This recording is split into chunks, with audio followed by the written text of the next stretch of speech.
Hello students, welcome to my channel easy learning accounts.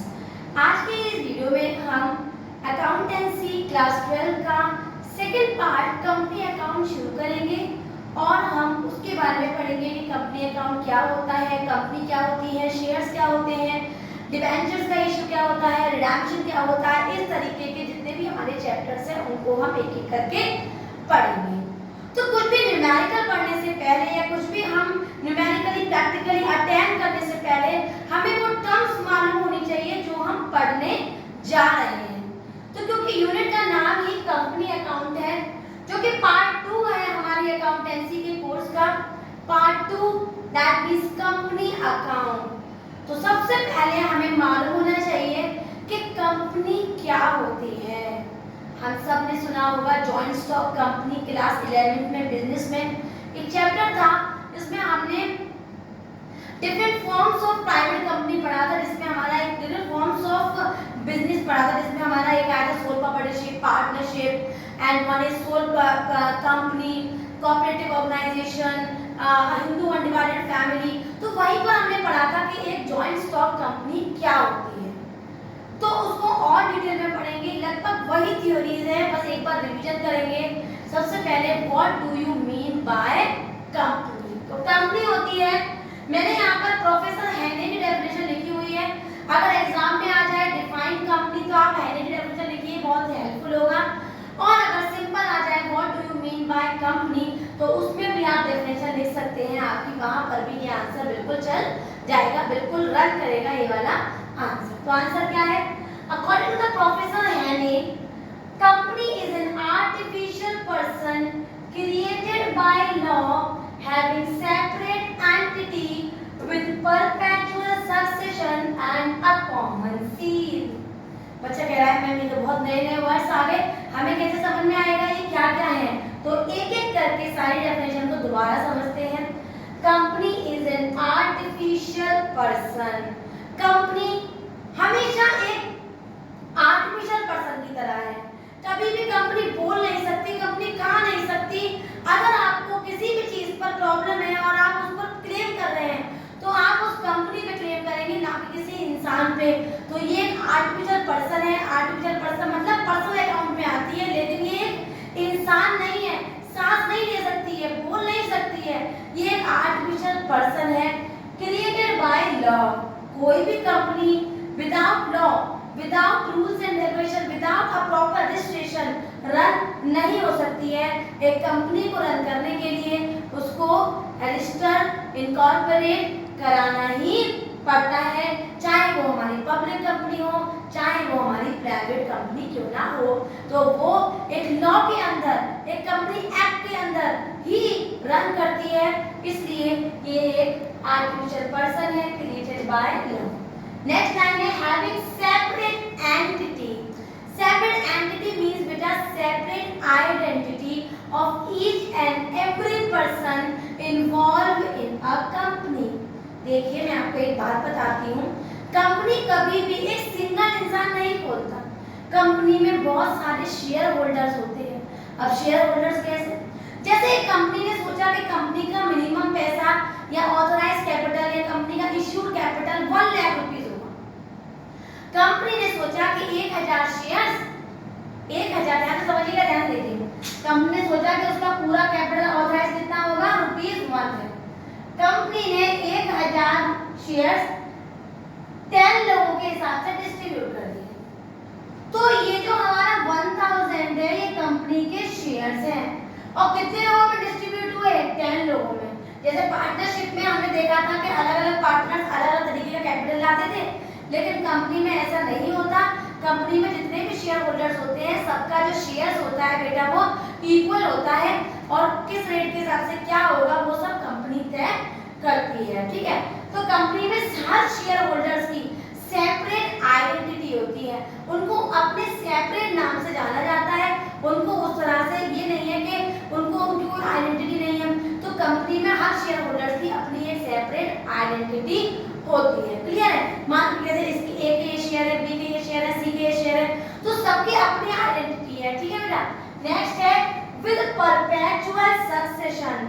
Perpetual succession का मतलब ये होता है, फॉर एग्जांपल अगर A B C D company में वर्क कर रहे थे, शेयर होल्डर थे, डी पार्टनर कंपनी में से चला गया, मर गया या चला गया, तो कंपनी को में किसी के भी आने से या किसी के भी जाने से कोई फर्क नहीं पड़ता है, कंपनी अपना एज यूजुअल चलती ही रहती है। तो इसका मतलब होता है परपेचुअल सक्सेशन, मतलब company doesn't matter whether any person comes in the company और goes out, it runs as usual, so it is known as perpetual succession.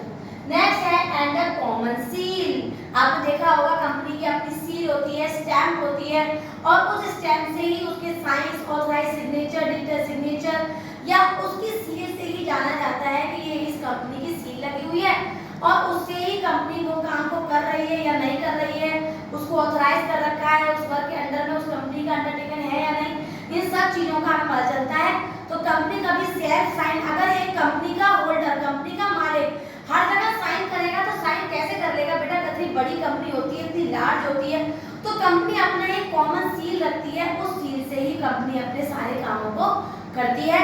तो कंपनी में हमने क्या पढ़ा कि ये एक आर्टिफिशियल पर्सन है, बोल नहीं सकती, खा नहीं सकती, केवल एक आर्टिफिशियल पर्सन है, created by law, company act के अंडर में ये इंट्रोड्यूस होती है, वर्क करती है।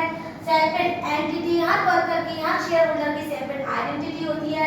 विद परपेचुअल सक्सेशन, किसी भी पार्टनर के आने से या किसी भी शेयर होल्डर्स के आने से या जाने से कंपनी पे कोई असर नहीं पड़ता है। एंड कॉमन सील, और एक कंपनी की अपनी कॉमन सील होती है जिस पर कॉपीराइट होता है, वैसी सेम सील किसी और कंपनी की नहीं हो सकती है। तो it is the definition of a company. आगे बढ़ते हैं, फीचर्स ऑफ अ कंपनी।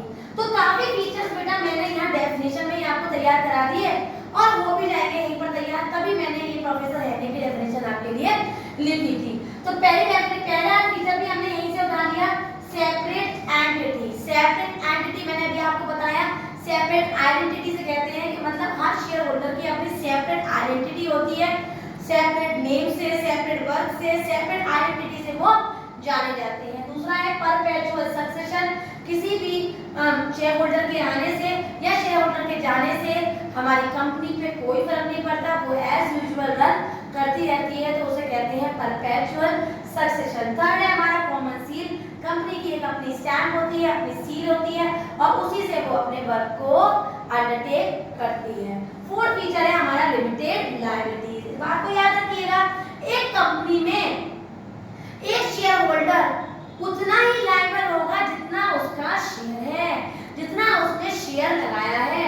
अगर सब पार्टनर इक्वल शेयर्स में हैं, तो कंपनी में कोई भी नुकसान होगा तो जो पार्टनर्स होंगे उनकी लायबिलिटीज लिमिटेड होती है।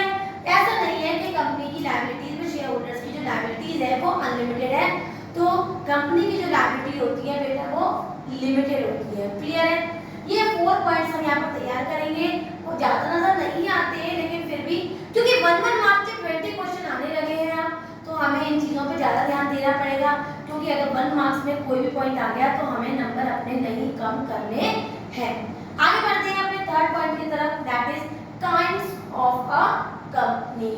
तो पहले 2018 से कंपनी दो तरीके की होती थी, पब्लिक कंपनी और प्राइवेट कंपनी, लेकिन 2013 जो एक्ट पास हुआ था, कंपनी एक्ट 2013, उस एक्ट में एक और कंपनी आ गई जिसको कहते हैं 1 person company run by a single individual. तो आप देखेंगे what is the difference between all of them, public company, private company and 1 person company. ये डिफरेंस लिखा हुआ है मैंने, प्राइवेट कंपनी, पब्लिक कंपनी और 1 पर्सन कंपनी में। क्लियर बेटा? एक एक करके इनको देखेंगे और समझेंगे कि इनमें अंतर क्या है। तो सबसे पहले है प्राइवेट कंपनी। तो as per section 268 of company act 2013, section जरूर याद रखेंगे, a private company is a company run by a private individual only. वो कंपनी जो केवल प्राइवेट इंडिविजुअल के द्वारा रन की जाती है और सेक्शन 268 के अंडर में रीड की जाती है, उसे कहते हैं प्राइवेट कंपनी। इसके डिफरेंस से हम पब्लिक कंपनी को देख लेते हैं। As per section 271 of Company Act 2013, A public company is a company which is run by public, not by the private individual. Private individual नहीं, इसको public, हम पब्लिकली कॉल करते हैं और उनको इनवाइट करते हैं और कहते हैं आओ हमारी कंपनी में शेयर लगाओ। आपने देखा होगा कि हमारी कंपनी कोई छोटी सी तो होती नहीं है बेटा, बहुत बड़ी होती है। अब पूरी इतनी बड़ी कंपनी में क्या कंपनी का मालिक पूरा रिस्क बियर करेगा? कभी नहीं करता। तो वो क्या करता है, वो बाहर के मेंबर्स को बुलाता है। प्राइवेट कंपनी है तो प्राइवेट मेंबर्स को बुला लेगा पर्सनली, और पब्लिक कंपनी है तो पब्लिक को प्रोस्पेक्टस के थ्रू इनवाइट करता है कि आओ मेरी कंपनी में शेयर लगाओ।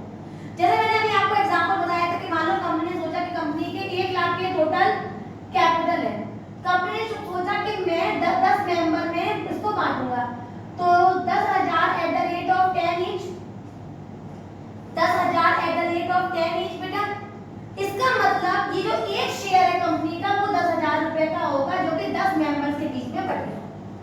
तो यही चीज होती है कि कंपनी में रिस्क बियरिंग पब्लिक कंपनी से करा रहे हैं, पब्लिक इंडिविजुअल से करा रहे हैं, तो पब्लिक कंपनी और प्राइवेट लोगों को बुला रहे हैं और कंपनी रन कर रहे हैं, तो उसे कहते हैं प्राइवेट। लेकिन one person company is a company as per section 262 of company act 2013। A one person company is a company run by a single individual। वो सिंगल इंडिविजुअल, याद रखिएगा हमेशा एक मेंबर एक ही वन पर्सन कंपनी का मालिक हो। ये नहीं कि एक सिंगल पर्सन दो वन पर्सन कंपनी का मालिक होगा। एक member should be the member या owner of one company only. इस बात को हमेशा याद रखिए, ठीक है। नेक्स्ट पॉइंट देखते हैं। मिनिमम मेंबर एक प्राइवेट कंपनी में 2 होने चाहिए और मैक्सिमम 200। क्लियर बेटा? मैक्सिमम 200। और पब्लिक कंपनी में मिनिमम मेंबर 7 और मिनिमम मेंबर 7 और मैक्सिमम की कोई लिमिट नहीं है, याद रखिए। और वन पर्सन कंपनी में तो वन सिंगल मेंबर ही ओनर होता है, नाम से ही हमें लग रहा है वन पर्सन कंपनी। नेक्स्ट देखिए, it can not invite the public to subscribe to its share. अपनी कंपनी में मैंने अभी आपको बताया कि कंपनी इनविटेशन दे रही है, तो प्राइवेट कंपनी कभी भी पब्लिक को इनवाइट नहीं कर सकती है अपने कंपनी में सब्सक्राइब करने को, शेयर्स लगाने को या शेयर्स अप्लाई करने को नहीं अप्लाई कर सकती। क्यों? क्योंकि वो केवल प्राइवेट इंडिविजुअल को ही सब्सक्राइब करने को बोल सकती है।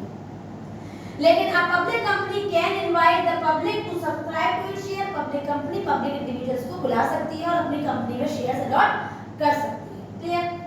इसमें देखिएगा, इसमें ऐसा कोई झगड़ा नहीं है कि वो कहीं से हो रहा है कि सिंगल मेंबर है। तो मैंने एक कंडीशन लिख दी है मैंने कि ओनली द इंडियन सिटीजन और रेजिडेंट, जो इंसान हमारे इंडिया का ही, हमारे देश का ही वासी होगा, यहीं का ही सिटीजन होगा, यहीं का ही रेजिडेंट होगा, वो ही एक वन पर्सन कंपनी का मेंबर हो सकता है। कोई भी आउटसाइड द कंट्री का मेंबर या आउटसाइड द कंट्री का सिटीजन वन पर्सन कंपनी का मालिक नहीं हो सकता। नेक्स्ट पॉइंट देखिए बेटा, एट लीस्ट 2 डायरेक्टर्स, कम से कम 2 डायरेक्टर हो सकते हैं यहाँ पर प्राइवेट कंपनी में, और पब्लिक कंपनी में name is the counting is 3 directors, 2 directors private and 3 directors public. और हमेशा याद रखना, एक प्राइवेट कंपनी के नाम के पीछे हमेशा पीवीटी लिमिटेड लिखा होता है, प्राइवेट लिमिटेड, वेयर एक पब्लिक कंपनी के पीछे हमेशा केवल लिमिटेड लिखा होगा। तो ये बहुत बड़ी पहचान होती है। कंपनी के पीछे अगर पीवीटी लिमिटेड लिखा हुआ है at the end of its name, तो वो प्राइवेट कंपनी है, और केवल एलटीडी मतलब लिमिटेड लिखा हुआ है तो वो हमारी पब्लिक कंपनी है। और इसको देख लीजिए, हमारी वन पर्सन कंपनी का जो मिनिमम पेड अप कैपिटल होता है वो 50 लाख से ज्यादा नहीं हो सकता। मतलब एक कम कैपिटल से, नॉट मच ह्यूज कैपिटल से ये कंपनी खुल जाती है और इसका मेंबर सिर्फ सिंगल होता है। ये बात को मैं अगेन रिपीट कर दूं, 2013 से पहले ये कोई कंपनी नहीं थी। 2013 कंपनी एक्ट जब पास हुआ तो वन पर्सन कंपनी का तब बॉर्न हुआ है। उससे पहले केवल यही 2 कंपनी थी, प्राइवेट कंपनी और पब्लिक कंपनी। तो आज हमने क्या क्या पढ़ा? हमने पढ़ा व्हाट इज कंपनी, कंपनी क्या होती है। उसके बाद मैंने आपको उसके फीचर्स के बारे में बताया कि कौन कौन से फीचर्स होते हैं कंपनी के। अगेन हमने थर्ड टॉपिक लिया टाइप्स ऑफ कंपनीज में। मैंने आपको बताया कि 3 तरीके की कंपनी होती है, सेक्शन 236 268 के अंदर, 271 और सेक्शन 262 के अंदर कौन कौन सी कंपनी है, इनके नाम बताए और इनके डिफरेंसेस भी बताए। कल मैं आपको बताऊंगी कि ये चैप्टर को लिंक करूंगी मैं क्वेश्चन से, क्या है, कौन कौन से टाइप्स के शेयर्स हैं, उनका आपस में क्या डिफरेंस है, और धीरे धीरे फिर हम न्यूमेरिकल पोर्शन पे इस चैप्टर में पहुंचेंगे। तो वीडियो अगर आपको समझ में आई हो और ये थ्योरेटिकल पोर्शन मैंने आपको चीज़ें समझा पाया हो तो मेरी वीडियो को लाइक करें, शेयर करें और चैनल को सब्सक्राइब जरूर करें। Thank you.